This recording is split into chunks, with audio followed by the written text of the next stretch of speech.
आमचे शिक्षक होते ते म्हणायचे, चांगलं शेणखत फुटलं की हातात घे आणि तोंडाला लाव. म्हणलं तरी माणसाला तोंडाला लावता आलं पाहिजे. ग्रोथ हार्मोन मिळतात. ह्याची कापूस आणि मक्याला खरंच गरज आहे का, ह्याचा आधी विचार करा. 4 वर्षापासून गणित असं होतं की खतं जास्त लागतं तरी उत्पन्न कमी व्हायला लागतं. मग हे होण्यामागचं कारण काय? खरंच माझी गरज काय? तुम्ही झाडाशी बोलून बघा. झाड सांगतं आपल्याला, मला युरिया कमी पडल्या, पानं पिवळे दिसले, म्हणजे झाड बोलतंय तुम्हाला की नाही मला युरियाची गरज आहे. तुम्ही बघितलं का पिकलेलं बेल असं जर तुम्ही त्याला असं ओढलं तर चांगलं लंबतं डाळूक राहतं. सरांनी शिक्षण सांगितलंच आहे. त्याच्यामध्ये थोडं ॲड ऑन असं करतो की 1 वर्ष मी MSc एंटॉमॉलॉजी केली. घरच्या काही अडचणी असल्यामुळे मग मला MSc ॲग्री सोडावी लागली आणि मग ती सुटली म्हणून MSc बॉटनीचा योग आला. विषयाला सुरुवात करूयात. लागवडीपासून आपण विषय घेऊयात. मी सरांना बोलल्याप्रमाणे आपल्याकडे मका आणि कापूस अशी 2 प्रमुख पिकं आहेत. तर लागवड पद्धतीमध्ये आपल्याकडली पद्धत ही ट्रॅक्टरनी पेरणी आहे, 1.5 बाय अर्धा असंच आहे. आपण हे सत्र नाही करू, हे चर्चासत्र करू, म्हणजे मलाही अंदाज येईल आपल्याकडली काय परिस्थिती आहे. यावेळेस आम्ही लागवडीमध्ये थोडीशी गणितं बदललीत. आम्ही वरती तेच चर्चा करत होतो. मक्याचं जर अपेक्षित उत्पन्न हवं असेल तर काही गोष्टींमध्ये आपल्याला बदल करावा लागेल. तो पहिला बदल आम्ही लागवडीमध्ये केला आहे, तो आहे बेड पद्धतीवरती मक्याची लागवड करणं. जशी आपण अद्रकीला 4 फुटाचा बेड करतो त्याच पद्धतीने आपल्याला मक्यासाठी सुद्धा 4 फुटाचा बेड करायचा आहे आणि त्या बेडवरती टोकन पद्धतीने 1 फुटाच्या अंतरावरती झिगझॅग मेथडने, म्हणजे एक बी इथे लावले त्याच्या विरुद्ध दिशेला एक बी असेल, त्याच्या विरुद्ध दिशेला दुसरं बी असेल, अशा पद्धतीने आपण लागवड करून त्याच्यामध्ये शक्य असेल तर एखादं आंतरपीक घेऊन काही खताचे बदल करून आपण पाहिजे तसं उत्पन्न ठिबकच्या माध्यमातून घेऊ शकतो. हा झाला लागवडीचा प्रकार. जसं गणित मक्यामध्ये आहे तसंच गणित आम्ही कापसामध्ये सुद्धा केलं आहे. आता एक नवीन पद्धत आली आहे, सघन लागवड पद्धत. म्हणजे तुमच्याकडे लागवड काय अंतराने होते? कापसाची लागवड 4 बाय 2ची होते. आता आम्ही सध्या 4 बाय 1 किंवा 3 बाय 1 अशा पद्धतीने कापसामध्ये जातो आहे.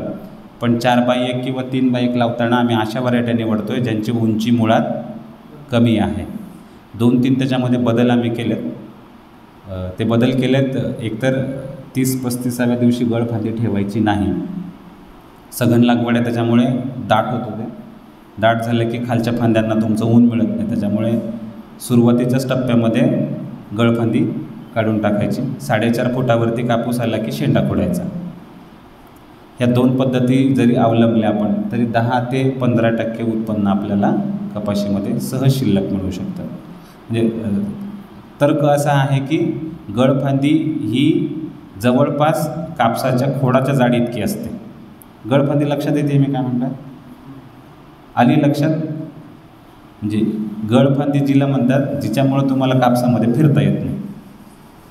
म्हणजे जी अशी येते तिला गळफांदी म्हणतात. म्हणजे अशा आडव्या येतात त्याला फळफांदी म्हणतात. जी अशी येणारी आहे तिला आम्ही 30-35व्या दिवशीच काढून टाकतो, जेणेकरून हवा खेळती राहते, उन्हाचं मध्येपर्यंत जाण्याचं प्रमाण वाढतं.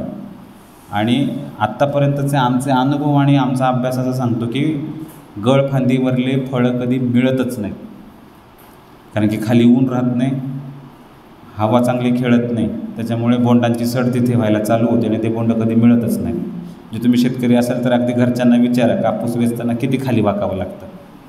लक्षात असेल की खाली वाकायची गरजच पडत नाही, जिथले बोंड सगळ्यात मोठे असतात. तर तो एक प्रयोग आम्ही केला आहे. त्याचा रिझल्ट आम्हाला असा मिळाला की जे काही फळफांदीवरती बोंड आहेत ते तुम्हाला सरासरी 6.5 ग्राम ते 7 ग्रामचे मिळतात, जर तुम्ही फळफांदी ठेवली नाही तर. म्हणजे खालून फळफांदी काढली, त्याच्यातलं त्याच्यासाठी जे अन्नद्रव्य जाणार होतं ते सगळं फळफांदीला गेलं. ठीक. आता झाड जे उभं वाढणार होतं 4.5 फुटाला शेंडा खोडून टाकला, म्हणजे आता झाड वर जायचं काम नाही. मग झाड वाढेल कुठं? साईडला काय तर आपले बोंड येतं, म्हणजे ते बोंड पोचण्याचं प्रमाण त्याच्यामध्ये वाढतं. थोडंसं खत नियोजनाबद्दल बोलू. साधारण 60 किलो नत्र, 30 किलो स्फुरद आणि 30 किलो पालाश हे मक्याचं पोट भरण्यासाठीचं योग्य खत व्यवस्थापन आहे. आता ह्याला खतामध्ये कन्वर्ट करून तुम्हाला पैशाच्या गणितामध्ये कुठलं परवडतं हे तुम्ही दुकानात जायच्या आधी वहीवर लिहून हिशोब काढणे आणि त्या हिशोबाने तुमची खतं खरेदी करणं, हा एक भाग आहे. जसा मक्याचा डोस 60-30-30चा आहे, सेम डोस कापसामध्ये 75-30 किलो, म्हणजे 75 किलो नत्र, 30 किलो स्फुरद आणि 30 किलो पालाश एवढंच खत कपाशीला लागतं. आता फुलंब्रीमध्ये आमच्याकडे पद्धत अशी आहे की कपाशी लागवडीच्या नंतर 15 दिवसांनी पहिला डोस जातो, ठीक. त्याच्यानंतर परत महिनाभराने दुसरा डोस जातो आणि तिसऱ्या डोसला लोक युरिया वापरतात. तुमच्याकडे असंच आहे का? असं असेल तर ते आता बंद करा. कपाशीला तुम्ही जेवढ्या लवकर खतं देऊ शकाल ती सगळी खतं आपल्याला सुरुवातीच्या टप्प्यातच द्यायची. दुसरा डोस हा कपाशीच्या काही एक कामाचा नाही आहे. म्हणजे साधारण गणित असं आहे की तुम्ही टाकलेलं खत झाडाला मिळायला 40 ते 45 दिवस लागतात. म्हणजे तुमचं स्फुरद असेल, पोटॅश असेल, 40-45 दिवस मातीला लागतात त्याला कुजवून झाडाला खाऊ घालायला. आपण सुरुवातीचं खत टाकतो 20-25 दिवसांनी, तिथून पुढं डोस येतो आपला 2 महिन्यांनी, म्हणजे साधारण 55-60 दिवसांनी. म्हणजे 60व्या दिवशी टाकलेलं खत त्या झाडाला कधी मिळणार आहे? बरोबर. आता 100व्या दिवशी तो बोंड फुटायला सुरुवात होतात, मग तेव्हा भेटून त्याचा फायदा काय होणार ना. त्याच्यामुळे ह्या वर्षी आम्ही जे सांगतोय ते अगदी तुम्ही 10 गुंठ्यावर प्रयोग करून बघा. ह्या वर्षी स्फुरद आणि पालाश ही 2 खतं सगळीच्या सगळी सुरुवातीलाच देऊन टाका. आता राहिला नत्राचा विषय. नत्र मिळतं युरियामधून. तर मी माझी शेती आहे, अगदी 4 दिवसाला 4 किलो अशा प्रमाणामध्ये मी युरिया देतो. युरिया तसा का द्यावा? तर युरिया हा हवेत उडणारा घटक आहे. जो पाण्याशी संपर्क आला की तो एकतर हवेत मिसळतो किंवा पाण्यासोबत वाहून जातो. 2-3 दिवसाच्या वर युरिया जमिनीमध्ये राहत नाही. गल्लत अशी होते की आपण अर्धी बॅग युरिया, 1 बॅग युरिया, कधी कधी 1.5 बॅग युरिया. म्हणजे गडबड अशी होते की बाबा योगेश शिंगारेची भूक 2 भाकरीची आहे, पण योगेश शिंगारेने तुम्ही काय केलं, एकदाच 100 भाकरी ठेवल्या आणि म्हटले खा महिनाभर. आताही गल्लत अशी झाली की योगेश शिंगारेला दातच नाही आहे, मग शिळी झालेली भाकर खाणार तरी कशी. त्याच्यामुळे शक्य असेल तेवढा युरिया वाटून द्यावा. अजून एक अनुभव आमच्या फुलंब्री तालुक्यातल्या शेतकऱ्यांचे असे की खत टाकताना ओंजळ भरली पाहिजे. म्हणजे ओंजळ भरली तरच मन भरतं, असं बऱ्याच शेतकऱ्यांचं म्हणणं आहे. तसं जर असेल तर सरळ खतं जर तुम्ही वापरली त्याची क्वांटिटी पण वाढते, तुमचं मनाचं पण समाधान होतं आणि प्लस काही शिल्लक घटक आपल्याला त्या सरळ खतातनं सहज मिळू शकतात. यासोबत कपाशीला 60 दिवसानंतर कुठल्याच खताची गरज नसते, किंवा असं म्हणा की 60 दिवसानंतर टाकलेलं खत कपाशीसाठी नाहीच आहे, ते कदाचित तुमच्या पुढच्या पिकाला कामी येणार आहे. म्हणजे पुढच्या पिकाचं नियोजन करायचं असेल तर तुम्ही आवर्जून खत वापरा. पण 60 दिवसानंतर जर तुम्हाला वाटतं की पिवळेपणा आहे, पातेगळ व्हायला लागली आहे, फुलं गळ होती आहे किंवा बोंड पाहिजे तसे पोसत नाही आहेत, अशा स्थितीमध्ये 4 फवारण्या आम्ही खताच्या फवारणीच्या माध्यमातून खतं देण्याचा प्रयत्न करतो. त्याच्यामध्ये 4 टप्पे असे आहेत की सुरुवातीची फवारणी म्हणजे 60 दिवसाचा झाला कापूस की त्याच्या 5 दिवसानंतर म्हणजे 65व्या दिवशी आमची पहिली फवारणी होती, ती होती 19-19-19ची. पाण्यामध्ये विरघळणारं खत आहे, 2% प्रमाण घ्यायचं. जमिनीमध्ये जर चांगला ओलावा असेल तर, ओलावा कमी असेल तर 2%चं प्रमाण 1%वर घ्यायचं. पहिली फवारणी 19-19 केल्यानंतर 8 दिवसांनी दुसरी फवारणी येते, ती आहे 13-0-45ची. त्याच्या 8 दिवसानंतरची तिसरी फवारणी येते, ती आहे 0-52-34ची. आणि शेवटच्या टप्प्यामधल्या 8 दिवसामध्ये जी फवारणी येते ती आहे 0-0-50ची. प्रत्येकाचे रोल वेगवेगळे आहेत. म्हणजे झाडाला पाते फुलं जास्त लागावेत म्हणून 19-19 वापरल्या जातं. जी पाते फुलं लागलेली आहेत त्याची गळ होऊ नये किंवा काय म्हणतो पाण्याचा जो ताण पडतो तो ताण सहन व्हावा म्हणून 13-0-45 खत आपण कपाशीमध्ये वापरतो. त्याच जोडीला 0-52-34 जे काही माल आपल्याकडे लागला आहे तो पोसावा, तो गळू नये, अजून चांगला वाढावा या अंगाने 0-52-34 वापरलं जातं. आणि 0-0-50 हे जी कापसामध्ये बी असते, सरकी म्हणतो आपण तिला, त्या सरकीतलं तेलाचं प्रमाण वाढवते, DAP किंवा 0-0-50. तेलाचं प्रमाण वाढलं की कापसाचं वजन वाढतं. तर अशा गणिताने 60 दिवसाच्या नंतर आपण फवारणीतली खतं कापसाला जोडून घ्यावी. लागवड अंतर मी सांगितले सघन लागवड पद्धत आहे. 3x1ची लागवड किंवा 4x1ची लागवड आवर्जून करावी. मला वाटतं 4x2 हे तुमचं डवरचं लावं म्हणून 2 फुटाची असते का लागवड?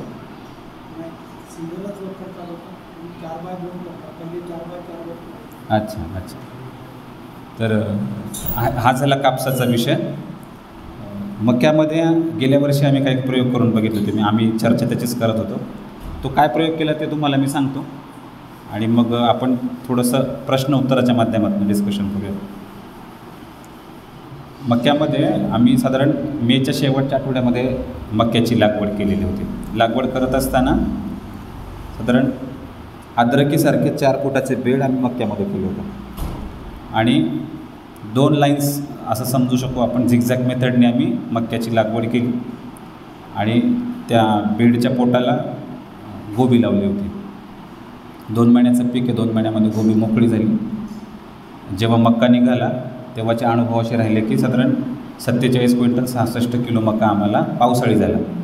याच्यामध्ये थोडे बहुत बदल काय केले, जो बेसल डोस आहे जनरली 10-26-26च्या 2 बॅगा 1 बॅग युरिया, हा जो बेसल डोस आहे याच्यामध्ये 1.5 बॅग 10-26-26ची केली आणि अर्धी बॅग युरिया आपण त्याच्या सुरुवातीच्या टप्प्यामध्ये वापरला होता. त्याच्यानंतर जी काही खतं मक्याला गेली ती सगळीच्या सगळी ठिबकच्या माध्यमातून गेलेली. याच्यामध्ये आम्हाला 84 किलो पोटॅश शिल्लक लागला. त्याच जोडीला 54 किलो युरिया शिल्लक लागला.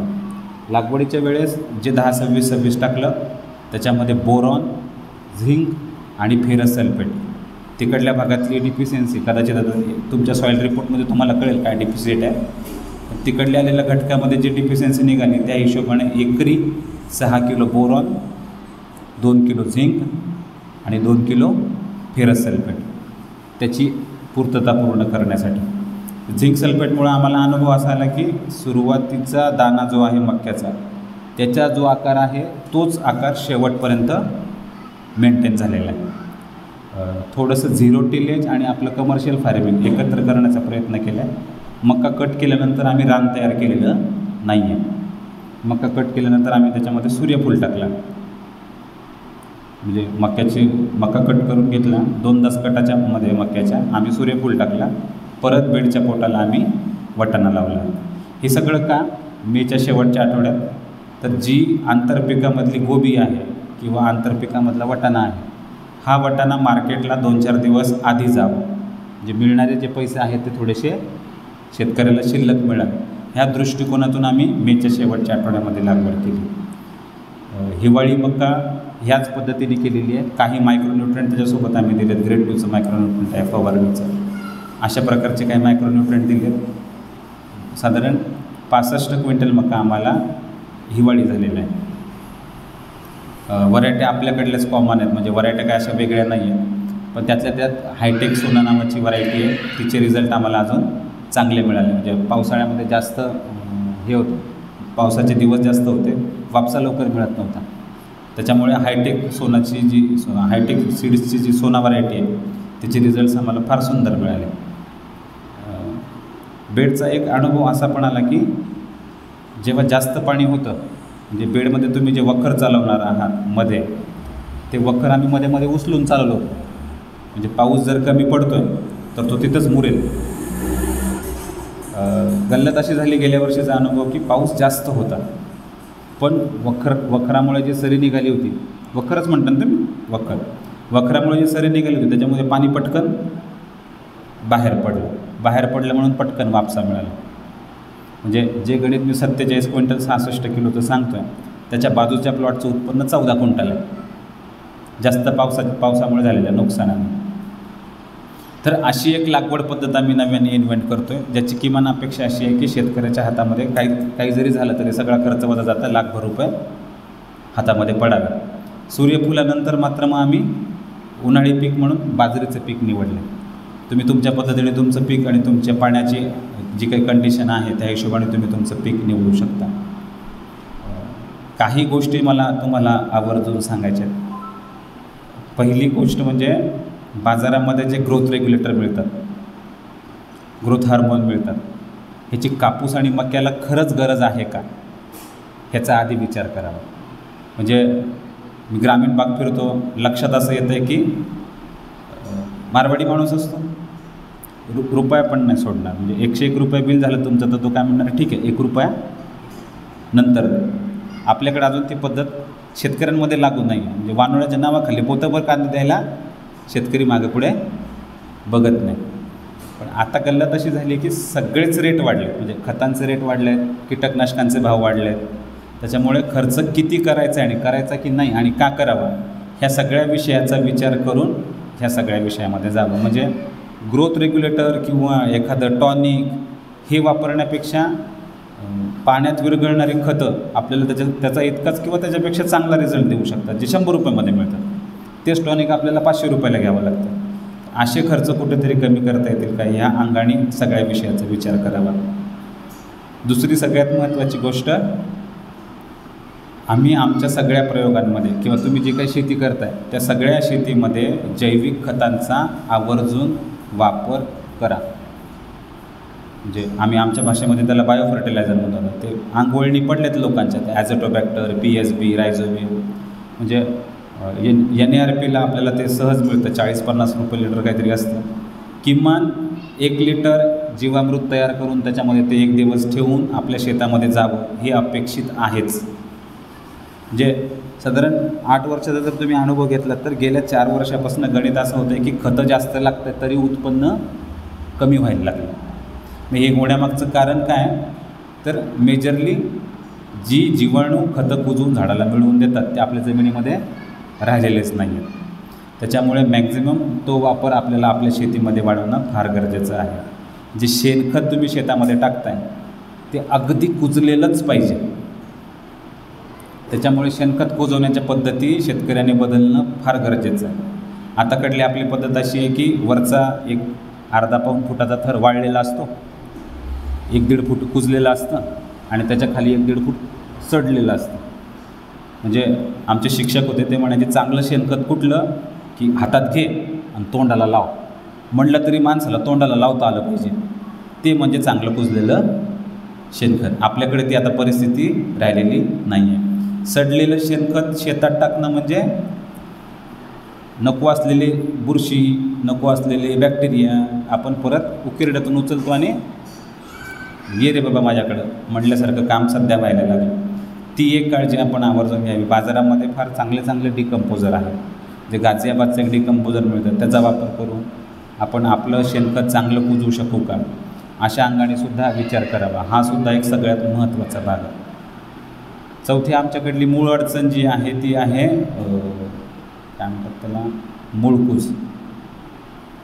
तुमच्याकडे काय म्हणतात, उबळणं असं म्हणतात का त्याला. जे तूर उबळते, कापूस उबळतो, म्हणजे अगदी बोंडात असतो कापूस आणि वाळून जातं झाड. तर याच्यासाठी 2 विषय करणं फार मेजर आहे. हा जो रोग आहे हा मूळतः आपल्या जमिनीमध्ये मोठ्या प्रमाणात आहे. हा जीवाणूमुळे होणारा रोग आहे. आणि याच्या कंट्रोलसाठी जेव्हा तुम्हाला लक्षात येतं आहे की झाड वाळतं आहे तर सगळ्यात आधी तुम्हाला ब्लू कॉपर नावाच्या बुरशीनाशकाची त्या झाडाला आणि त्याच्या शेजारपाजारच्या 2-4 झाडांना ड्रेंचिंग करायची सगळ्यात आधी. आणि किमान 3 ते 4 वर्ष शेणखतामध्ये ट्रायकोडर्मा मिक्स करून त्या शेणखताला थोडंसं ओलं करून, जेव्हा जमिनीमध्ये ओल असेल, म्हणजे आपली पहिली पाळी घेतो त्या पहिल्या पाळीच्या आधी ते शेणखत जमिनीत टाकून आपल्याला पाळी मारून घ्यायची. ही 3 वर्ष तुम्ही कराल तेव्हा कुठेतरी आपण 30-40% ह्या विषयाला कंट्रोल करू शकतो. हा आणि असे बरेच विषय आहेत. थोडंसं चर्चासत्रामध्ये येऊ, म्हणजे मला जे तुम्हाला सांगायचं होतं ते बेसिकली मी सांगितलं आहे. 14 वर्षाचा अनुभव मी एका वाक्यात सांगतो. मी काही सांगतो आहे, तुम्ही ऐकताय, कदाचित काही विषय गरजेचे असतील, काही विषय गरजेचे नसतील. त्याच्यामुळे जे गरजेचा विषय आहे आपण तो बोलूया. आता गरज कशी आहे ती मी तुम्हाला सांगतो. जरा घरचा बरा आहे, त्याच्यामुळे आजोबाकडनं 30 एकर जमीन मिळाली. आणि मी पण इतर जणांसारखाच विचार करत होतो की लातूरला जमीन आहे, 30 एकर आहे, तिकडली 30 एकर विकू आणि 5-6 एकर इकडं आपल्या औरंगाबादला घेऊन चालू देऊ आपण टुकू. पण वडील म्हणाले की बाबा नाही, आजोबाकडनं आलेली मी सांभाळली, आता माझ्याकडनं तुझ्याकडे ते तू सांभाळ, तिला विकू देऊ नको. म्हणून नंतर अडचण अशी झाली की पडीत राहणं होतं आणि आमची बांधा हात यायला लागली. आता बांधावरले भांडणं तुम्हाला सगळ्यांनाच माहिती होतं. आम्ही काय भांडू शकत नव्हतो. औरंगाबादला राहणारा माणूस लातूरला जाऊन कसा भांडेल. मग आम्ही ठरवलं की तारकुंपण करूया, सगळ्या शेतीला तारकुंपण करूया. एस्टिमेट काढलं, ते चांगलं लंब निघालं 70-72 लाखाचं. मग बायको म्हणाली की बाबा तुम्ही ॲग्रिकल्चरवाले म्हणजे शिक्षण घेतलेला माणूस आहेस ना तू, मग 70-72 लाख रुपये खर्च कशासाठी करायचे. मी जरा कोड्यात पडलो आणि तिथं माझी गरज निघाली, म्हणजे तिथं माझ्या गरजेचा जन्म झाला. आणि मग मी सगळ्या बांधांनी, म्हणजे आता जे गेलं दुसऱ्याकडे ते जाऊ द्या, जिथं आपला बांध आहे सध्या त्या सगळ्या बांधांनी मी 10-10 फुटावरती बेल लावला होता. ही गोष्ट आहे 8 वर्षाच्या आधीची. बेलफळ जे आपण शंकर भगवानला ज्याचे पानं वाहतो ना, ते बेलफळ. म्हणजे गरज काय होती, माझी शेतीचे बांधा आत येऊ नये, ही पहिली गरज होती माझी. आणि जो विचार मी केला, म्हणजे मी विकायला तयार झालो होतो, म्हणजे माझी मुलं विकायला होते तयारच होती, त्यांनी ती विकू नये, ह्या अनुषंगाने मी साधारण 1100 झाडं बांधावरती म्हणजे जगली. माझी जवळजवळ 1280 झाडं मी लावली होती. 1100 झाडं जगली. 40 रुपयाचा दर मिळाला. म्हणजे गेल्या वर्षी मी पहिला हार्वेस्ट त्याचा विकला. पहिल्यांदा बेलाला वेळ लागतो 7-8 वर्ष. गेल्या वर्षी विकला. 40 रुपये किलोप्रमाणे दर मिळाला. जवळपास 22-23 लाख रुपये फक्त बांधामधून मिळाले. पण गावामध्ये बेल असणारं शेत फक्त माझंच आहे. त्याच्यामुळे आता माझे बांध मध्ये येणार नाही. माझी पहिली अडचण भागली.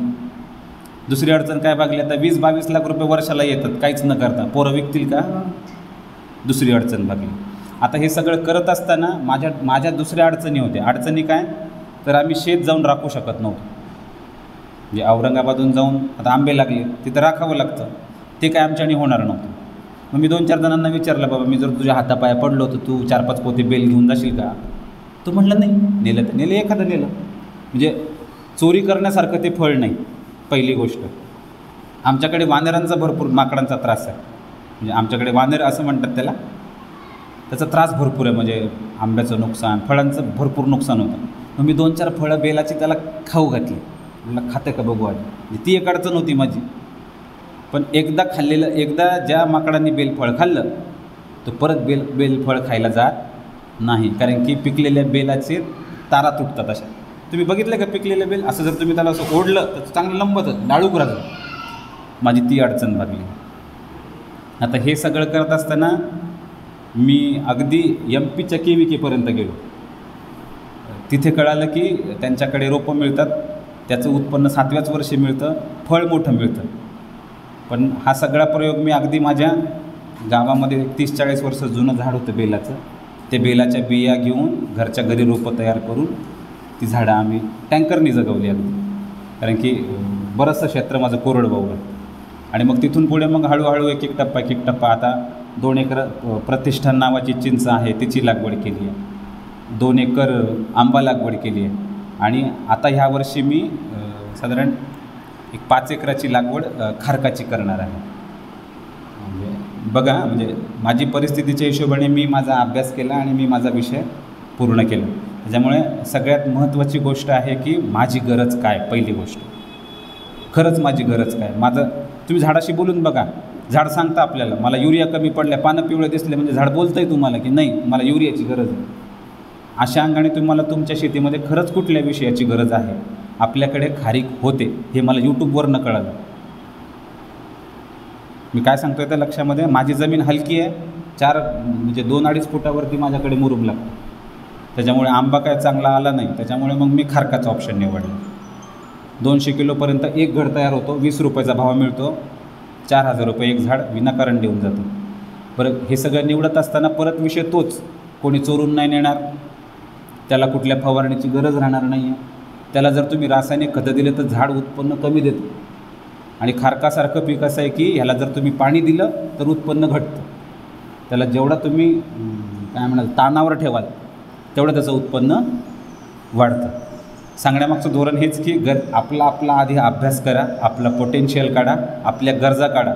आपण हवं तर परत एकदा बसू प्रत्येकाच्या गरजेच्या हिशोबाने आणि त्या हिशोबाने डिस्कस करूया. इथून माझा विषय संपवताना मी असं संपवतो की जी काही खतं तुम्ही पिकाला देताय त्याच्यातलं पोटॅश आणि स्फुरद, म्हणजे पालाश आणि स्फुरद, ही 2 खतं लागवडीच्या वेळेसच गेली पाहिजे. म्हणजे 10 26 26 मधलं 26 आणि शेवटचं 26. मधलं 26 म्हणजे स्फुरद आहे, शेवटचं 26 म्हणजे पालाश आहे. पहिलं 10 म्हणजे नत्र आहे. SSPची बॅग म्हणजे स्फुरद आहे, पोटॅशची बॅग म्हणजे पालाश आहे. इथं लक्षात मी काय सांगतो आहे, हा विषय मलाच शिकायला 2 दिवस लागले, त्याच्यामुळे लगेच काही जमणार नाही गणित. त्यामुळे आम्ही सुविधा आता अशी ठेवली आहे की तुम्ही आम्हाला फोन करा खताच्या दुकानावरती गेल्यावर, मग आम्ही तुम्हाला तुमच्या हिशोबाने यादी करून देऊ. पहिलं ही गोष्ट यावेळेस कराच. 45-50 दिवसानंतर कपाशीला खत देऊन आपलं नुकसान करून घेऊ नका. जो काही युरिया तुम्ही देताय, जर ठिबक असेल तर 10 वेळेस वाटून द्या, ठिबक नसेल तर किमान 2 वेळेस त्या युरियाला तुम्ही वाटून देणं गरजेचं आहे. का आहे? आमच्याकडला अनुभव सांगतो फुलंब्रीमधला. आमच्याकडे एक बॅग सरासरी सहज वापरली जाते युरियाची. म्हणजे खरी गल्लत जी गडबड झाली शेतीमध्ये ना, ती झाली युरियामुळे. आज टाकला युरिया की 2 दिवसात झाड तुमचं हिरवं गाळ दिसतं. पक्का आहे? दिसतं ना. आता तुमचं झाड हिरवंगार दिसायला लागलं म्हणजे शेजारच्याचे किडे सगळे तुमच्याकडे येणार. काय येणार? तर त्यांना हिरवा रंग आवडतो. ते रस पिणारे किडे आहेत ना. ते म्हणते अरण्याने तिकडं चला, तिकडं पार्टी जोरदार आहे. म्हणजे तुम्ही काय करताय, खिशातून शिल्लक पैसा खर्च करून परत खर्च वाढवण्याचा नियोजन करता. म्हणजे कीड आली म्हणजे परत मग फवारणी आहे. लक्ष देते मी काय सांगतोय. तिसरा एक सगळ्यात महत्त्वाचा विषय मला तुम्हाला सांगायचा आहे. कीटकनाशकामध्ये 4 रंग असतात का? तुम्ही कधी बघितले का? असं त्रिकोण असतो बघा, जे षटकोन असतो, खालचा जो त्रिकोण असतो त्याच्यामध्ये एक रंग असतो. पांढरा असतो, निळा असतो, हिरवा असतो आणि लाल असतो. प्रत्येक कलरला त्याची दाहकता दिलेली आहे. म्हणजे किती तीव्र विषारी, म्हणजे हे थोडं कमी विषारी, मग त्याच्यापेक्षा थोडंसं जास्त विषारी, मग त्याच्यापेक्षा थोडंसं जास्त विषारी आणि मग एकदम विषारी. आता गल्लत अशी व्हायला लागली आहे की आपण ते जे सगळ्यात जास्त विषारी आहे का ते पहिल्या फवारणीला वापरतो. गडबड अशी व्हायला लागली की आता ते वापरून त्या किडीला त्याची सवय झाली आणि त्याच्यावरचं आपल्याकडे औषधच नाही आहे. म्हणजे तुमचं उलाला, रिजंट, पोलो हे सगळे लाल रंगामध्ये आहेत, म्हणजे अतिविषारी घटकामध्ये येणारे गणित. तर आता लोक पहिलीच फवारणी उलालाची करायला लागली. इथून पुढची काळजी ही घ्या की जे काही कीटकनाशक आपण वापरतो आहे ते कमी तीव्र पहिल्या फवारणीला, त्याच्यानंतर थोडंसं जास्त तीव्र, त्याच्यानंतर थोडंसं जास्त. आणि जेव्हा आपल्याला माहिती आहे की बाबा आता आपल्याकडे दामोजीपंत येणार आहेत घरी, त्यावेळेस तुम्ही लाल वापरला तर हरकत नाही. हा पॅटर्न टाकणं फार गरजेचं. दुसरा एक कपाशीमधला महत्त्वाचा बदल करा. पहिल्या फवारणीमध्ये तुम्ही कॉन्फ्युडर वापरता. असंच आहे का इकडे? जे कॉन्फ्युडर येतं बाहेरचं एक, पहिल्या फवारणीमध्ये वापरतात. म्हणजे फुलंब्री तालुक्यामध्ये 90% लोक पहिल्या फवारणीला कॉन्फ्युडर वापरतात. ते बदलून आम्ही आता त्यांना दुसरं कीटकनाशक दिलं. म्हणजे पहिल्या फवारणीला काही झालं तरी कॉन्फ्युडर वापरू नका. का नका? त्याच्यामध्ये इमिडाक्लोपिड नावाचा घटक येतो. बियाला जे लाल लावून आलेलं असतं त्यालासुद्धा इमिडा चोळलेला असतो. म्हणजे इमिडाचंच औषध चोळून बी आपल्याकडे आलेलं असतं. गल्लत आता अशी व्हायला लागली की पहिलं कीटकनाशक इमिडा आणि तुमची पहिली फवारणी पण इमिडा. म्हणजे बियाला लावून आलं इमिडा, तुम्ही फवारताय पण इमिडा. सारखं औषध झालं की किडींचं प्रमाण परत वाढतं. त्याच्यामुळे शक्यतोवर पहिली फवारणी कॉन्फ्युडरची टाळा. त्याच्या जागी तुम्ही कुठलं पण अगदी ट्रायझोफॉसपासून सुरुवात करू शकता कीटकनाशकासाठी, पण पहिली फवारणी कॉन्फ्युडरची आवर्जून टाळा. दुसरी गोष्ट, शक्यतोवर बुरशीनाशकही वेगळी फवारता येतील याचं नियोजन ठेवा. काय सांगतं ते लक्षामध्ये? आपल्याकडे सगळे सायंटिस्ट येतात. म्हणजे बुरशीनाशक पण आहे, मग त्याच्यात मायक्रोन्यूट्रिएंट पण आहे, मग थोडं बहुत खतबी टाकलं ओंजळभर. तर असे प्रकार शक्यतोवर होऊ नका. बरेच कीटकनाशक असे जे खतासोबत किंवा मायक्रोन्यूट्रिएंटसोबत चालत नाहीत. जे तुम्ही टाकताय शेतामध्ये ते मोजून मापूनच टाका, कारण की शेतीमधलं गणित पक्कं आहे. एक घटक जर जास्त झाला तर दुसरा घटक झाडाला लागू होत नाही. त्याच्यामुळे ही गणितं सगळीच्या सगळी मोजून मापून करा. म्हणजे मायक्रोन्यूट्रिएंटची गणितं मी तुम्हाला क्लिअर सांगितली. 6 किलो बोरॉन, फेरस किती सांगितला होता? 4 किलो फेरस, आणि झिंक किती सांगितलं होतं? 2. हे आवर्जून झाडाला वापराच, कारण की ती आपल्याकडली म्हणजे आपल्या औरंगाबाद भागाची डिफिशियन्सी आहे. झिंक ही मक्यासाठी आणि बोरॉन ही कापसासाठी. अपेक्षित तुम्हाला जर त्याच्याकडनं सगळं पाहिजे असेल तर आपल्याला हे तुमच्या बेसल डोसमध्ये मिसळून शेतामध्ये वापरणं गरजेचं आहे. मला वाटतं मी बऱ्यापैकी बोललो आहे. काही सुटलं असेल तर मला आठवण करून द्या किंवा विचार. आपण थोडंसं प्रश्न उत्तरांमध्ये जाऊ. तुम्ही अगदी कुठलाही विषय विचारलात तरी काही मला हरकत नाही.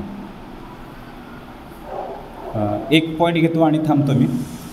सेहगल फाउंडेशनच्या माध्यमातून आम्ही दरवर्षी एक प्रयोग असा विषय करत असतो. काहीतरी नाविन्यपूर्ण करून बघायचं, वेगळं काहीतरी.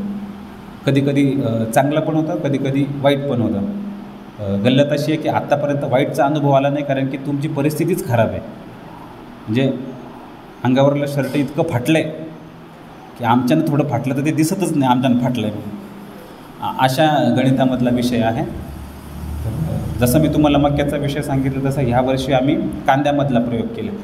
कांद्यामध्ये आम्ही एक बुरशीनाशकाचा वापर केला. म्हणजे अगदी कार्बन डिझियम जरी तुम्ही वापरलं तरी चालेल. कार्बन डिझियम प्लस फिश मिल नावाचं एक औषध येतं, म्हणजे काय म्हणतात त्याला, मासोळीचं तेल. ते तेल आणि बुरशीनाशक अशा दोन्हीचा फवारा आम्ही कांदा निघायच्या 8-15 दिवस आधी घेतला होता. कशासाठी? तर कांद्याचा स्टोरेज पिरियड वाढावा म्हणून. दुसरा विषय, बऱ्याच जणांची गल्लत अशी आहे की नत्रामुळे कांदा सडतो. असंच आहे ना? तुमच्याकडे युरिया वापरला जातो कांद्यामध्ये? लागवडीमध्ये वापरतो.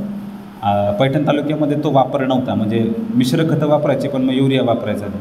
अशी जर परिस्थिती असेल तर आवर्जून नॅनो युरिया वापरा, काहीच हरकत नाही. फक्त नॅनो युरियाचं प्रमाण 1 ml 1 लिटरला असलं पाहिजे. आणि नत्र हा घटक कांद्यामध्ये असा आहे जो कांद्याचं सगळ्यात जास्त उत्पन्न देतो. लक्षात येते मी काय म्हणतो आहे? 20 दिवस जर खतं देण्याचा पिरियड निघून जात असेल लागवडीच्या नंतर, 20 ते 30 दिवसाचा जर पिरियड निघून जात असेल तर कांद्याला तुम्ही खतं नाही दिली तरी चालते. काय त्याचं घेण्याचं प्रमाण ॲटोमॅटिक 10-20% येतं आणि त्याच्याने फार उत्पन्नामध्ये फरक पडत नाही. आता तुम्ही विचारू शकता, आपण हवं तर चर्चा करूयात. तुमच्या काही शंका कुशंका मनामध्ये काही विचारायचं आहे अगदी. आपण बरेच जण नाही आहोत. मी खताचा जो डोस आहे, जो जनरल डोस आहे, जनरल म्हणजे सरासरी काढून जिल्ह्यासाठी जो ठरवला जातो, त्या डोसच्या हिशोबाने मी नितीन सरांकडे 4 ऑप्शन देऊन जातो. म्हणजे जर 10-26-26 मी घेणार असेल तर मला 10-26-26 आणि त्याच्यासोबत अजून काय काय घ्यायचं आहे असा एक ऑप्शन. त्याच्यानंतर DAP सोबतचं एक ऑप्शन, 20-20-0 सोबतचं एक ऑप्शन. अजून कुठलं खत वापरलं जातं इकडं? 18-18-10 ह्याच्यासोबतचं एक ऑप्शन. बरं झालं यांनी विषय काढला. सर एक असं विचारायचं होतं की 10-26-26 हे संयुक्त खत हो आणि 18-18-10 हे मिश्र खत. बऱ्याच वेळेस अशी गल्लत होती की संयुक्त आणि मिश्र खत याचं जे प्रमाण आहे मात्र स्फुरद पालाश, तर संयुक्त खत म्हणजे 10-26-26 तर याच्यातल्या प्रत्येक याच्यामध्ये म्हणजे प्रत्येक दाण्यामध्ये 10% युरिया राहणारच. तेच 18-18-10 मध्ये अगदी राहणार नाही. हे बघा, कधीही अशा पद्धतीत खताचं म्हणजे नत्र स्फुरद पालाश याची जेवढी रिक्वायरमेंट आहे, समजा मका असो कापूस असो, तर या खतांचं तुम्ही जे म्हटलात की आता 4 हे देतो, तर त्याप्रमाणे कोणी काही भागामध्ये जे आहे ना की बाबा माझ्या जमिनीला 18-18-10 खत चांगलं चालतं, एक अशी एक सायकोलॉजी झालेली आहे. आणि त्या भागामध्ये अवेलेबिलिटी त्याच खताची जास्त राहते. अनुभव असे आहे 10-26 पेक्षा 18-18-10 खत चांगलं मिळतं. बघा, त्याचा शेतीशी काही डायरेक्ट संबंध नाही आहे, असा काही नसतो. हां, हे क्लिअर आहे. म्हणजे 10-26-26 लागू होत नाही, 18-18-10 लागू होतं आहे, ह्याचा संबंध नाहीच आहे. म्हणजे ज्यांना वाटतं आहे असं त्यांनी अगदी 10 गुंठ्यामध्ये 10-26-26 वापरून बघावं. पहिला भाग. दुसरा भाग, शक्यतोवर मिश्र खतं घेऊच नाही. मिश्र खतं म्हणजे काय? हे थोडं घेतलं, ते थोडं घेतलं, ते थोडं घेतलं, बॅग बनवली, तुम्हाला दिली, ही झाली असेंब्लिंग. ह्याला आम्ही म्हणतो मिश्र खतं. आणि संयुक्त खतं म्हणजे काय? ज्याची पॅकिंग ही म्हणजे मोठ्या कंपन्या करतात, ज्याचं कन्सन्ट्रेशन मिक्स करून होत नाही. म्हणजे 10-26-26 तुम्हाला मिश्र खत कधीच दिसणार नाही, ते एकमेकात मिसळून तयार होतच नाही. त्यामुळे शक्यतोवर संयुक्त खताचाच वापर करावा. म्हणजे DAP संयुक्त खत आहे, 10-26-26, 12-32-16, 20-20-0-13 त्याच्यानंतर 23 हां नवीन ग्रेड आला आहे, हो तो पण महादांचा आहे वाटतं ना तो. मिश्र खतं शक्यतोवर टाळा. म्हणजे आम्ही बऱ्याच ठिकाणी बघितलं असं, म्हणजे कृषी विभागसुद्धा हे म्हणजे दुकानदाराकडे हे सर्च करायला येतं की तुम्ही किती मिश्र खतं वापरता. निर्बंध त्यांना असे असतात की बाबा सॅम्पल टेस्टिंग झालं पाहिजे. तुम्ही जे 18-18-10 विकायला ठेवलं आहे त्याच्यात 18-18-10 आहे का खरंच, तर ते टाळलेलं कधीही बरं. त्याची केस झालेली पहा, म्हणजे आपल्यातच अनुभव आहे त्या विषयाचा. ते सॅम्पल नेलं, ते स्टँडर्डमध्ये बसलं नाही, कंपनीवर केस झाली. त्याच्यात आमचं एक दुकानदार आहे असे विषय. एक हो एक विषय आवर्जून सांगतो बरं का. म्हणजे खारकाचा प्रयोग मी करणार आहे. तो करण्यामागचा विषय असा होता की आताची जी गणितं बदलली आहेत, म्हणजे आता आपले बांध असे आहेत, पहिलं बांध असे होते ज्याच्यावरून बैलगाडी जायची आजोबाच्या काळातले माझ्या. आता आमचे बांध असे ज्याच्यावरून चालता येत नाही, म्हणजे एकदम बारीक झाला तो. जी काही बांधावर झाडं होती ती सगळी तुटली. म्हणजे जुनं चिंचेचं झाड असेल, म्हणजे जर तुमच्या आजोबाचा जर तुम्ही काळ काढला, चिंच होती, आंबा होता बांधावर, आवळा होता, ती काय आता राहिलेली. शेत वाटण्या झाल्या, बांध वेगळे सरकले, इकडं तिकडं झाडंही गेले. आता स्थिती अशी आली आहे की बांधावरती लोक झाडं लावतच नाही आहेत. का? त्याची पडसावली पडते. म्हणजे क्षेत्र झाले 2-2.5 एकरावरती, मग पडसावली पडते म्हणून झाडच नको. त्याच्यामुळे मी साधारण 4 वर्षाखाली ह्या खारकाचा प्रयोग औरंगाबाद तालुक्यामध्ये शेलूत चारठा नावाचं गाव आहे, साधारण लाड सावंगीच्या एक 5-6 किलोमीटर अलीकडं असेल, तिथे आम्ही हा खारकाचा प्रयोग केला होता. तो प्रयोग करण्यामागचा स्पष्ट उद्देश असा होता की पडसावली आम्हाला नकोच आहे आणि खारकाची पडसावली पडतच नाही. मी काय सांगतो त्या लक्षामध्ये, पडसावली पडत नाही, त्याच्यामुळे आपल्याला बांधावरती खारकासारखं पीक घ्यायला काहीच हरकत नाही आहे. दुसरी गोष्ट, खारकाला जास्त पाणी बिलकुल चालत नाही. बांध आपला जमिनीच्या वर, त्याच्यामुळे त्याची ती गरज ॲटोमॅटिकली भागून येते. अडचण आम्हाला काय आली तर साधारण ह्या महिन्यामध्ये त्याला फुलोरा येतो. जूनच्या सुरुवातीला जसं आपलं द्राक्षाचे घड असतं तसा घड बनतो त्याला. जूनपासून त्याचं चालू होतं घड तयार होणं. गल्लत अशी आहे की त्याचं हार्वेस्टिंग येतं जुलैमध्ये, म्हणजे तो घड काढतो आपण जुलैमध्ये, पण त्याच्यावर जर पाऊस पडला तर फळावर डाग येतात. त्याच्यामुळे आम्ही काय केलं, त्याला पॉलिथिननी रॅप करून सोडून द्यायचं. ज्या दिवशी आपल्याला काढायचं त्या दिवशीच पॉलिथिन बाजूला करायचं. आणि फार सोपं पीक आहे, गुजरातच्या कच्छ भागामध्ये होणारं पीक आहे. ते आपल्याकडे कधी येतच नाही. का येत नाही तर त्याचं ड्युरेशन फार छोटं आहे, म्हणजे साठवणुकीचा जो काळ आहे ना तो फार कमी आहे. त्याच्यामुळे तिकडनं ट्रान्सपोर्ट होऊन ते इकडं येईपर्यंत ते घडात राहतच नाही, मन्या सुटून जातात. जसं द्राक्षाचं गणित होतं, मन्याचा भाव वेगळा राहतो, घडाचा भाव वेगळा राहतो. हाच घड तुम्हाला इथं औरंगाबादला विकायला किंवा मुंबईला पाठवायला सोपा. मी काय सांगतो आहे त्या लक्षामध्ये. आता खारकामध्ये एक गणित असं आहे की जेवढा जास्त गोडवा, म्हणजे फळ जेवढा जास्त गोड तेवढे जास्त रेट, असं गणित आहे बरं का. तो सुद्धा प्रयत्न करून बघितला, पण पैसे फार लागतात. म्हणजे साधारण 4-4.5 हजार रुपयाला एक रोप मिळतं आहे. त्याच्यामुळे आमच्याकडले शेतकरी गरीब आहेत, त्याच्यामुळे आम्ही अगदी बियापासून रोपं केले आणि मग त्याच्यावरती बाग चालू आहे. अडचण अशी आहे त्याच्यामध्ये नर आणि मादी 2 प्रकार असतात. मादीलाच फळं येतात, नराला फळं येत नाहीत. म्हणजे तुम्हाला जर अजून चांगला बाग बघायचा असेल तर अजित सीडवाल्यांनी पण त्याची लागवड केली आहे, तुम्ही बघा. हो, आणि त्यांच्या प्लांटला काहीतरी त्यांनी केली आहे. मग ते फ्लावर घेऊन गेले ते आमच्याकडनं.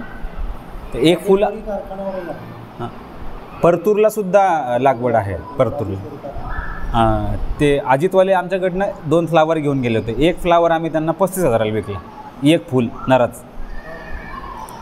खारकामध्ये गल्लत अशी आहे की 60% मादी निघते, 40% नर निघतो. म्हणजे सुरुवातीला तुम्हाला रोपं छोट्या पन्नीत करावे लागतील, झाड मोठं झालं त्याला मोठी पन्नी ठेवावी लागेल आणि अगदी JCBनं खड्डे करून मग बांधावर लागवड करावी लागेल. का तर नर आहे का मादी आहे 3ऱ्या वर्षी कळतं. लक्षात दे मी काय म्हणतो आहे, ते झाड नर आहे का मादी आहे फूल लागल्याशिवाय कळतच नाही. मग जी मादी तीच काढायची आणि लावायची. 40 झाडासाठी एक नर, म्हणजे एक नराचं फूल पुरेसं राहतं. अगदी सोपं पॉलिनेशन आहे. फूल तोडायचं आणि नुसतं झटकायचं घडावरती, तुमचा विषय संपला. त्याच्यावर कुठलीच कीड नाही, कुठलाच रोग नाही आत्तापर्यंतचा आमच्या बघण्यातला, आणि त्याला रासायनिक खतं चालतच नाही. म्हणजे 2 टोपले शेणखत टाकले की आपला विषय संपला. तर एकदा म्हणजे हे पण करून बघण्यासारखं आहे, किंवा तुम्ही बघून येऊन ठरवा करायचं की नाही करायचं. नाही, पॉलिनेशन आपल्यालाच करावं लागतं. ते फूल कायम बंद असतं. खरं तर खारीक हे पीक अफगाणिस्तानमधलं आहे. अफगाणिस्तानमधलं आहे. तिकडलं टेम्परेचर आपल्याकडल्या टेम्परेचरमध्ये बराच फरक आहे. ड्युरेशन काय? ड्युरेशन 3ऱ्या वर्षी तुम्हाला फळ कळेल नर आहे का मादी आहे. 4थ्या वर्षीपासून उत्पन्न चालू होईल. दरवर्षी एकदा तुम्ही हार्वेस्ट करू शकता. म्हणजे एप्रिलपासून सुरुवात होते आणि जुलैला काढून तुम्ही मोकळं करू शकता. म्हणजे माझ्या अनुभवातले मी तुम्हाला हे विषय सांगतो का, तर आता कॉमन शेती नाही परवडायची. म्हणजे कापूस मका हे फारसं परवडण्यासारखं गणित नाही आहे. आम्ही जेव्हा शेतकऱ्यांसोबत बसून हिशोब काढतो ना, तेव्हा लक्षात असं येतं की जमा खर्च बराबरीत गेला. आणि कदाचित तुमच्यासोबत वेगळं असेल. म्हणजे कन्नड औरंगाबाद जिल्ह्यातच कृषीसाठी वेगळा तालुका आहे, म्हणजे अग्रेसर तालुका आहे. पण आता मला लक्षात हे यायला लागलं की कापसाला किंवा मक्याला काहीतरी वेगळं ऑप्शन असलं पाहिजे. म्हणजे कापसाला तर ऑप्शन निघू शकत नाही आपल्याकडली जी क्लायमॅटिक परिस्थिती आहे, पण मक्याला कदाचित ऑप्शन आपल्याकडे असू शकेल. ते काय असेल ते आम्ही पण सुद्धा गव्हर्नमेंटसोबत त्याचं डिस्कस करतो आहे की कुठलं नवीन पीक आपण ह्या भागात घेऊ शकू. वातावरणामधलं टेम्परेचर वाढलं, फ्लक्च्युएशन येतं. म्हणजे 4 वर्षाखाली पावसाचे दिवस कमी होते, म्हणजे 15 ते 17 दिवस पावसाचे होते. 3 वर्षापासून आपल्याकडे साधारण 35 ते 40 दिवस, मोर दॅन 40 दिवस पावसाचे. म्हणजे काही काळ आपला असा होता की आपण रडत होतो पाणी नाही आहे म्हणून, आणि आता ना पाण्याचा कंटाळा आला. येतं लक्षामध्ये मी काय म्हणतोय. हे जे बदल होत आहेत, ह्या बदलाला मॅच करणारी पिकं आपल्याकडे असणं गरजेची आहेत. अजून काही विचारायचं? कापसाच्या लागवडीच्या सगळ्या पूर्व पश्चिमच असाव्या का दक्षिण उत्तर असाव्या? पूर्व पश्चिम असलेल्या कधीही चांगल्या. उत्तराला आडवी पेरणी आणि पूर्व पश्चिम लागवड ही कधीही चांगली कुठल्याही पिकाची. फळबागेचा जेव्हा तुम्ही विचार करता तेव्हा दक्षिण उत्तर असणं गरजेचं.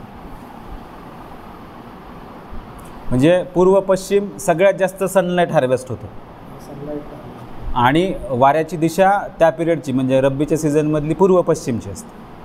त्याच्यामुळे मोकळी खेळती हवा मिळते, त्याच्याने वापसा पटकन मिळतो. आणि कुठलंही पीक म्हणजे अगदी बाजरीसारखं पीकसुद्धा बेडवर घेतलेलं कधीही चांगलं. मी 20 दिवस इस्रायलला राहिले होते. त्यांच्याकडनं मी एकच गोष्ट शिकलो, पाण्याचं नियोजन.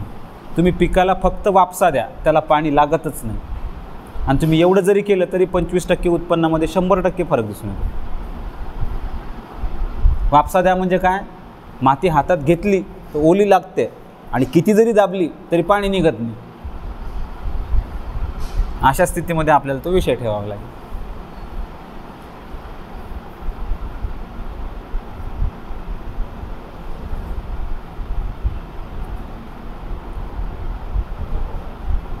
मग बोलताना पण मी सरांना विषय बोललो होतो की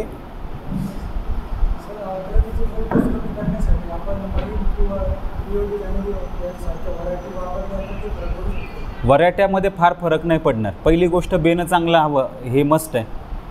दुसरी गोष्ट रिडोमिल नावाचं एक बुरशीनाशक येतं, म्हणजे आत्तापर्यंत सगळ्यात चांगले रिझल्ट आम्हाला त्याचे, म्हणजे ब्रँडिंग करायचे नाही आम्हाला कुठले, अनुभवाचे बोलतो. रिडोमिलच्या बुरशीनाशकामध्ये तासभर आपलं बेनं भिजलंच पाहिजे लागवडीच्या आधी. आणि तिसरी सगळ्यात महत्त्वाची गोष्ट, कंद उघडा पडला नाही.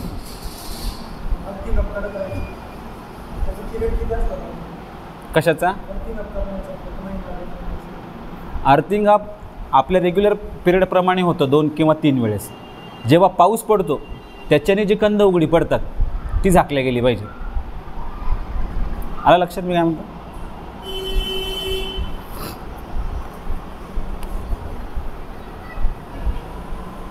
एक विषय सांगतो आणि थांबतो मी आता. जेवढा महत्त्वाचा विषय आजचा आपल्या बोलण्यातला होता की बाबा खतं व्यवस्थित वापरा, जपून, मारवाडी वा खतामध्ये, कीटकनाशकामध्ये मारवाडी वा, उधारीची गणितं शक्यतोवर कमीच करा, कारण की उधारीमुळं सगळ्यात जास्त नुकसान व्हायलं. जे उधार म्हणलं की त्यांनी देईल ते आपल्याला घ्यावं लागतं.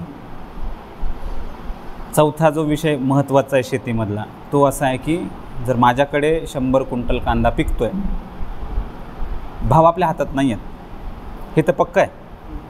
ते भावाचं काय ते व्यापाऱ्यासोबतचं गणित असेल, पण 25% मालाला माझ्या मालाला मी माझी प्रोसेसिंग करूनच विकेन हे गणित बांधून घ्या. लक्षात येतं मी काय सांगतो. म्हणजे उदाहरणार्थ कांद्याचा विषय आम्ही आता पैठणमध्ये सुरुवात केली आहे की कांदा कट करून आम्ही वाळवतो. 10 किलो कांद्यापासून साधारण 1 किलो कांदा कापलेला कांदा तयार होतो, जो आम्ही साधारण 200 ते 250 रुपयांनी मार्केटला विकतो. व्यापारी मागतात ते. अशा स्थितीमध्ये 100 पैकी 25 क्विंटल जरी आपण करू शकलो तर 100 क्विंटलच्या किमान भावाची बराबरी होऊ शकते. आणि यासाठी काय फार मोठा खर्च नाही. म्हणजे अगदी तुम्ही बँकेचं लोन करून 50-50 हजार 1 लाखामध्ये तो विषय तुमच्या कॅपॅसिटीच्या हिशोबाने सुरू करू शकता. म्हणजे जेवढी गरज ह्या सगळ्या गोष्टींची आहे तेवढीच गरज त्या प्रोसेसिंगची सुद्धा आपल्याला आवर्जून आहे. जे शासन जे म्हणते गटशेती आहे, फार्मर प्रोड्युसर कंपनी आहे, हे सगळे कन्सेप्ट पुढे का आले तर हे कन्सेप्ट सगळे ह्याच विषयासाठी आले की व्यापारी तोडतोय ना आपल्याला, मग तुम्हीच तुमचं एक संघटन उभं करा, त्या माध्यमातून पैसे कमवा. आणि फार्मर प्रोड्युसर कंपनी हा काही फार मोठा कन्सेप्ट आहे, फार अवघड कन्सेप्ट आहे, अशातला काही भाग राहिलेला नाही आहे. आणि शासन अगदी 4-4 करोडपर्यंत त्याला अनुदान देतं आहे. त्याच्यामुळे आणि कन्नड तालुक्यामध्ये माझ्या हिशोबाने सगळ्यात कमी फार्मर प्रोड्युसर कंपन्या ज्या झाल्या सुरुवातीच्या काळामध्ये त्या काही पॉलिटिकल बॅकग्राऊंडच्या होत्या किंवा असं म्हणूयात की इंडिव्हिज्युअली कोणीतरी चालू केलं की आपण घेऊ शासनाचे लाभ. पण ज्यांनी इंडिव्हिज्युअली चालू केल्या त्यांच्या काही कंपन्या चालल्या नाहीत. ज्यांनी शेतकऱ्यांना घेऊन चालू केलं आहे त्यांच्या कंपन्या आवर्जून चालल्यात. का चालल्यात तर कंपनीला लागणारा माल तुमच्याकडे आहे, तुम्हाला भाव पाहिजे, कंपनीला माल पाहिजे. आणि आपलं फार्मर प्रोड्युसर कंपनी आपल्या भागात असण्याचं स्ट्रक्चर आपल्याला फायद्याचं हे आहे की आपण व्यापाऱ्याला 15-20 दिवस पैशाला थांबतो. तुम्ही तुमचे अद्रक देता तेव्हा व्यापारी तुम्हाला 15 दिवस पुढचा चेक देतो. म्हणजे तुम्ही कंपनी तयार केलेल्या आपल्याच गावात कंपनी तयार केलेल्या माणसासाठी 15 दिवस थांबू शकता. म्हणजे ह्या माणसाला भांडवल घ्यायसाठी म्हणजे तुमचा माल घ्यायसाठी भांडवल उभं करायची गरज नाही आहे. लक्षात येतं.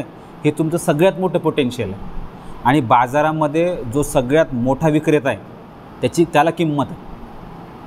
म्हणजे बाजारातलं गणित उलटं आहे. म्हणजे मक्याचं आम्ही प्रोड्युसर कंपनीच्या माध्यमातून ट्रेडिंग केलं बरं का. सीपी फीड्स नावाची कंपनी ऐकू ना तुम्ही, सीपी फीड्स, सगुना. तशी एक पी व्ही कॉर्न मिलिंग नावाची कंपनी आहे, भारतात सगळ्यात जास्त भाव देते मक्याची. ती काय करते, त्या मक्यातून स्टार्च काढते आणि जे आपण गोळी खातो मेडिसिन, त्या मेडिसिनचं फिलर मटेरियल बनवतं. त्याच्यामुळे ते सगळ्यात चांगला भाव देतात. पण त्या माणसांनी मला एक भाव दिला आणि व्यापाऱ्याला एक भाव दिला. आमच्या दोघांच्या भावामध्ये 40 रुपयाचा फरक होता. मग आम्ही त्याला विचारलं की असं का, 40 रुपये मोठी गोष्ट. तेव्हा 1200 का 1300 रुपये मका चालू होती. तेव्हा त्यांनी आम्हाला सांगितलं की तो 5000 टन देणार आहे, तुम्ही 100 टन देणार आहे, आणि मला काही जरी झालं तरी ह्या वर्षात 50,000 टन भरून ठेवणे. त्याच्यामुळे फार्मर प्रोड्युसर कंपनी आपल्याकडे असणं फार मस्ट आहे. आपण हवं तर एक ऑनलाईन सत्र घेऊ, कंपनी करायची कशी, त्याचे फायदे काय, त्याच्या योजना काय, एकदा डिस्कस करूयात एकमेकांसोबत. पण माझं प्रांजळ मत आहे, म्हणजे तुमच्यासारखे हुशार मंडळी जर ह्या विषयामध्ये उतरले तर कदाचित 300-400 शेतकऱ्यांना हे समाधानकारक आउटपुट देणारा विषय होऊ शकतो.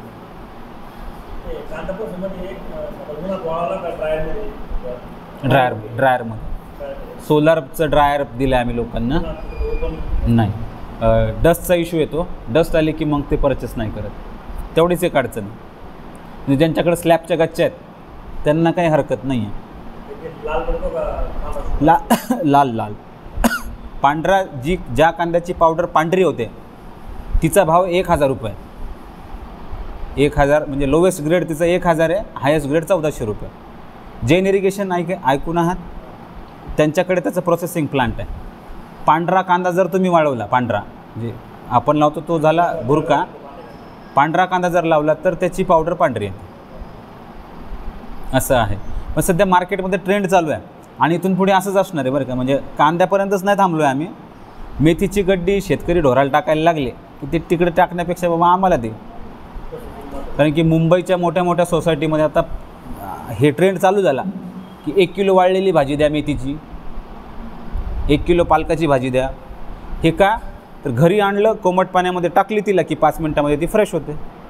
आणि नवरा बायको दोन्ही नोकरीला आहेत, तर बायकोला खोडायची इच्छा नाही आहे आणि नवरा तर कसाच खोडणार नाही आहे भाजी. त्याच्यामुळे घरात पालेभाज्या खायचं प्रमाण सगळ्यात कमी आहे. म्हणजे मी माझ्या घरचं उदाहरण देतो बरं तुम्हाला. आमच्याकडे फक्त आम्ही रविवारी आणि सोमवारी पालेभाज्या खातो. रविवारी सुट्टी असते म्हणजे खुडायला वेळ मिळतो आणि खुडलेली भाजी रविवारी खायची आणि सोमवारी खायची, विषय संपला. मग चालू होती भेंडी, दोडका. का तर त्याला मेहनत लागत नाही. आज घडीला लोकांकडे पैसा झाला आहे, लोकांकडे वेळ नाही आहे. मग अशा पिरियडमध्ये तुमची हळद एक वस्तू अशी आहे जिला तुम्ही त्याच्यामध्ये ड्राय करू शकता, जी प्रत्यक्ष दिसते आम्हाला की बाबा ही हळदच आहे. पावडर केल्यावर कळत नाही त्याच्यामध्ये काय काय मिक्स केलं. त्याच्यामुळे आता मोठ्या मोठ्या हॉटेल्समध्ये म्हणा, मोठ्या मोठ्या सोसायटीमध्ये लोक पावडर कोणीच घेत नाही. आणि जी हळद आपण वाळवतो ती डायरेक्ट वाळवतो, म्हणजे ओली हळद डायरेक्ट वाळवतो. म्हणजे तिला उकडायचं, घासायचं, पॉलिश करायचं, घट हा विषयच नाही ते इतर विषयामधला. सगळ्यात जास्त मागणी कुठली असेल तर अद्रक, हळद आणि कांदा, 3 पिकांना एक्सपोर्टलासुद्धा मागणी आहे. त्याच्यामुळे प्रोसेसिंगमध्ये उतरा. जर तुम्ही फार्मर प्रोड्युसर कंपनी करू इच्छित असाल तर मी तुम्हाला सुरुवातीपासून शेवटपर्यंतची लागेल ती मदत करून द्यायला तयार आहे. पण किमान 5-6 गावातलं 500-600 शेतकऱ्यांमधलं संघटन असावं. जर करणार असाल तर विचार फक्त एकच करा की ह्याच्यामध्ये सगळ्यात मोठी अडचण त्या माणसाचं सभासत्व घेणं आहे. फार मोठी अडचण आहे. म्हणजे जसं पहिलं जुने बचत गट होते तसं आता फार्मर प्रोड्युसर कंपन्या झाल्या. आता लोकांचा एकमेकांवर विश्वास राहिलेला नाही आहे. त्यामुळे थोडे बहुत बदल करून आपल्याला सुरुवात करावी लागेल. लोकांना काहीतरी दाखवल्याशिवाय लोक काय तुम्हाला पैसे देणार नाही. तर एकदा अंदाज काढा, आम्हाला सांगा, तुम्हाला हवी ती मदत आम्ही त्या विषयामध्ये करू. म्हणजे मी अगदी 4 वर्ष नाबार्डसोबत ह्या विषयाचं काम केलेलं आहे ऑलरेडी. त्याच्यामुळे मला बरेच त्याच्यातले सगळे खाचखळगे, गणितं सगळी माहिती आहेत. जर तुम्ही तुमच्या मानसिकता जर करणार असाल तर आपण त्या विषयामध्ये हात घालायला आपल्याला काही एक हरकत नाही. करूयात मग समराईज. काही अजून डिस्कस करायचा विषय चले का सर? कपाशीला 45 दिवस ते 75 दिवस रासायनिक खत देऊन 60 दिवसाच्या नंतर कपाशीला रासायनिक खत देऊन काहीच फायदा नाही. आधी ही जी आम्हाला माहिती बरोबर आहे.